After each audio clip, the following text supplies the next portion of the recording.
মমতা ব্যানার্জি তৃণমূল কি আরো বিপাকে পড়তে চলেছে? আপনারা ইতিমধ্যেই প্রত্যেকেই জানেন যে ৬০-এর অধিক বিধায়ক নিয়ে কিন্তু ঋতব্রত ব্যানার্জি অলরেডি তৃণমূলকে অর্ধেকটা ভেঙে দিয়েছে এবং বিধানসভায় কার্যত মমতা ব্যানার্জির যে তৃণমূল সেই তৃণমূলের কিন্তু সংখ্যাগরিষ্ঠতা হারিয়ে গিয়েছে। সম্প্রতি কাকলি ঘোষ দস্তিদার ২০ জনের বেশি সাংসদ নিয়ে তিনি এনডিএ কে সমর্থন করেছেন এবং এই মুহূর্তে তৃণমূল কংগ্রেসের মোট ১,০১৮ কোটি টাকার সম্পত্তি রয়েছে।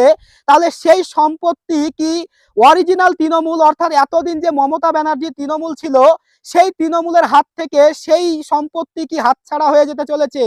কারণ সেই দলটি যদি সংখ্যাগরিষ্ঠতা দেখাতে না পারে তাহলে আগামী দিনে দলের প্রতীক, দলের পতাকা সহ দলের নাম সবকিছুই কিন্তু যারা সংখ্যাগরিষ্ঠতা দেখাতে পারবে তাদের হাতে চলে যাবে। এবং এই মুহূর্তে কার্যত মমতা বন্দ্যোপাধ্যায়ের কাছে কিন্তু কোনো প্রকারের সংখ্যাগরিষ্ঠতা নেই। আমরা কিছুদিন আগেই এইরকমই কিন্তু একটা ঘটনা দেখেছি, মহারাষ্ট্রে এরকম একটা ঘটনা ঘটেছে।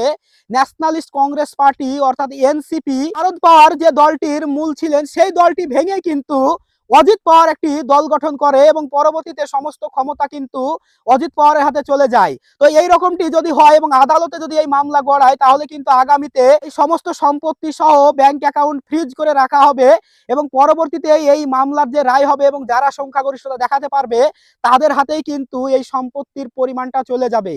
তো বন্ধুরা, আপনাদের কি মনে হয় যে মমতা বন্দ্যোপাধ্যায় কি আসলেই পারবেন আগামী দিনে টিকে থাকতে? কারণ বর্তমানে তার যে বিধায়ক এবং সাংসদ যারা ছিল তারা এমন কিছু করতে শুরু করেছে কার্যত মমতা বন্দ্যোপাধ্যায়ের তার দলটি টিকিয়ে রাখাই মুশকিল হয়ে যাচ্ছে। তো বন্ধুরা, আপনার মূল্যবান মন্তব্যটি অবশ্যই কমেন্টে লিখে জানাবেন আর ভিডিওটিকে বেশি বেশি করে শেয়ার করে অন্যদেরকেও দেখার সুযোগ করে দিন এবং অন্যরাও যাতে এই রাজনীতিটা বুঝতে পারে।